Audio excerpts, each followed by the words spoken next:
Pemirsa, bagaimana jika nantinya Mahkamah Konstitusi menerima gugatan sistem pemilu dan kembali ke sistem proporsional tertutup? Sejauh mana kedaulatan demokrasi akan terancam, khususnya bagi pemilih pemula yang menyumbang suara terbesar di pemilu 2024? Kita diskusikan bersama dengan Gilbrand Muhammad Nur, Ketua BEM Keluarga Mahasiswa Universitas Gadjah Mada, Yogyakarta. Kami juga mengajak Anda, pemirsa Metro Pagi Prime Time, untuk berpartisipasi aktif lewat nomor telepon kami di nomor 021-583-99100. Saya ulangi ya, di nomor 021-583-99100. Kami tunggu partisipasi dari Anda. Selamat pagi, Mas Gibran. Salam sehat, Mas. Selamat pagi, Mbak. Baik, dengan Eva di studio, Mas Gibran, ada kecemasan di publik sistem pemilu kembali ke zaman Orde Baru. Apakah kecemasan atau kekhawatiran itu juga dirasakan oleh teman-teman mahasiswa? Oke Mbak Eva, tentu kecemasan ini dirasakan oleh teman-teman di tingkat universitas ya. Karena apa? Kita melihat bahwa perubahan apabila terjadi perubahan yang semula proporsional terbuka menjadi proporsional tertutup, sejatinya itu merupakan wujud kemunduran demokrasi kita. Gitu. Seperti itu, Mbak. Anda merasakan, teman-teman mahasiswa merasakan kecemasan yang sama seperti publik. Indikasinya apa kecemasan ini? Sederhana ketika saya ngopi dengan teman-teman gitu ya, membahas soal politik, biasa lah ya anak muda gitu ya. Di sana sempat kita beberapa orang itu membahas terkait dengan sistem ini gitu. Apalagi diindikasi ya adanya gugatan ini merupakan salah satu wujud bisa jadi ya ketakutan kita akan nepotisme dan sebagainya. Apabila ditelisik lebih jauh, ternyata dari 9 parpol ya yang setuju dengan ini hanya satu partai gitu. Dan itu pun ternyata partai penguasa gitu.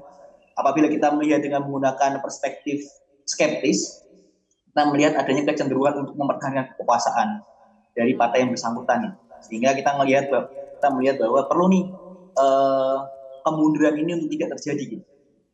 Seperti itu Mbak Eva. Baik, teman-teman mahasiswa merasa akan ada potensi kemunduran.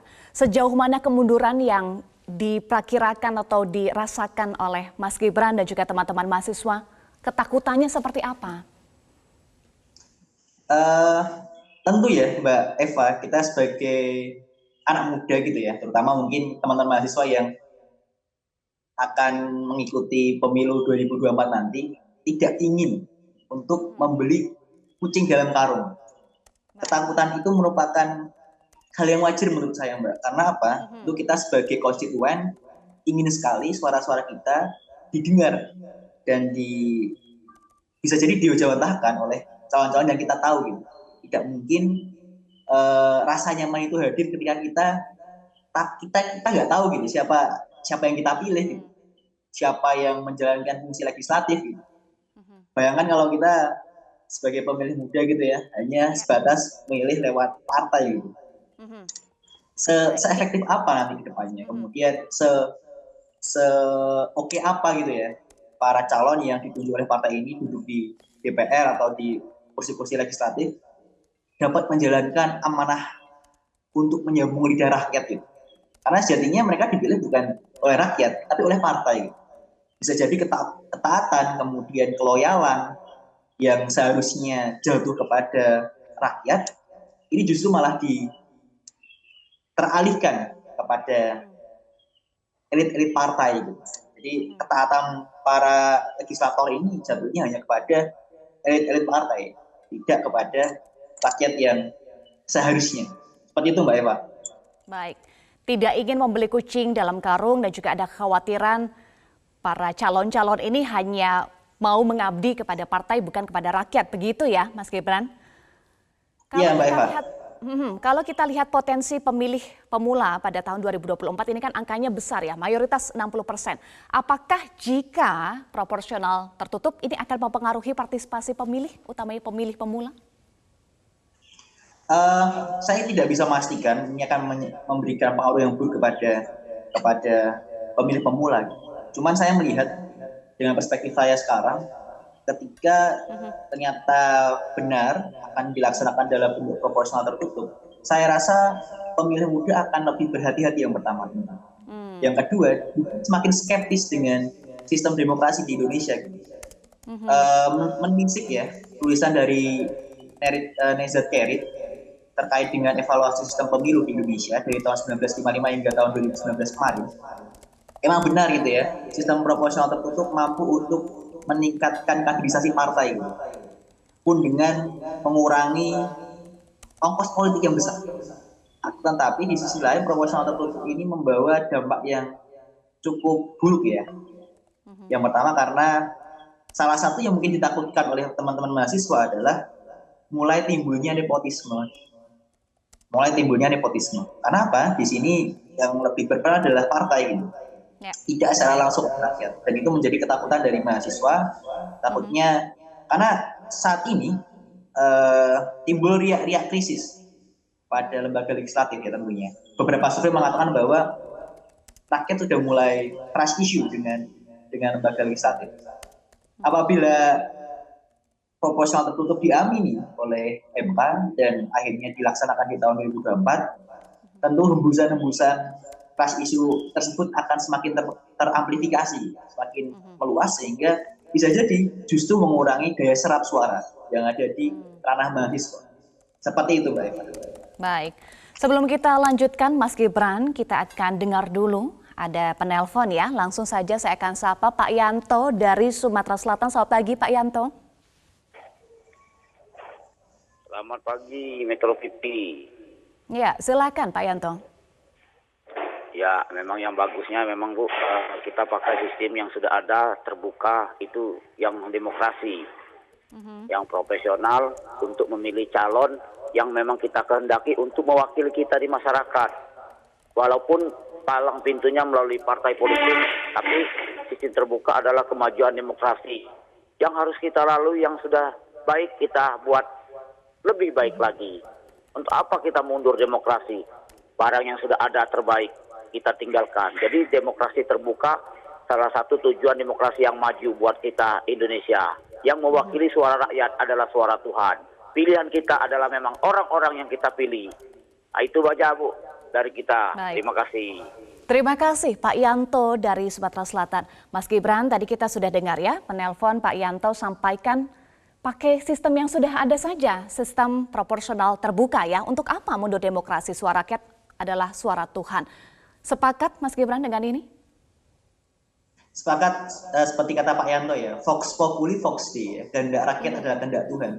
Bagaimana mungkin gitu ya, proporsional tertutup mampu untuk mengakomodasi suara Tuhan tadi yang merupakan kalau di ranah yang lebih konkret adalah suara rakyat. Karena menurut saya itu bukan suara Tuhan, itu bukan suara rakyat.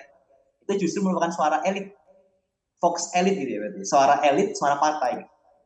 Sama sekali tidak mampu untuk mengejawantahkan suara Tuhan alias suara rakyat tadi, seperti itu Mbak Eva. Ya. Baik, 3 pemilu sudah menggunakan sistem proporsional terbuka. Apakah ada catatan dari teman-teman mahasiswa? Tentu ya Mbak Eva ya, kita ini proporsional terbuka ya Mbak ya.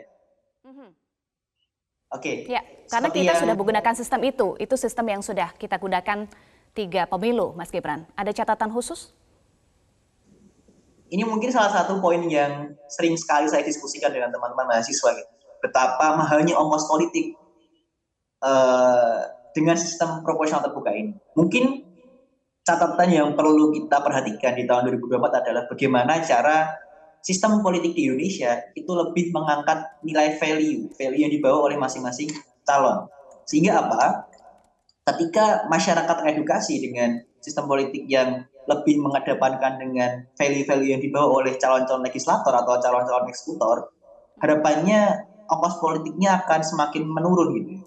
Kita lihat sering sekali kontestan politik ini menggelontorkan banyak dana, menggelontorkan banyak resource untuk misalnya memberikan hadiah atau mungkin memberikan kegiatan-kegiatan dengan hadiah yang jumlah yang cukup besar atau bahkan menggunakan politik uang gitu. Sehingga apa?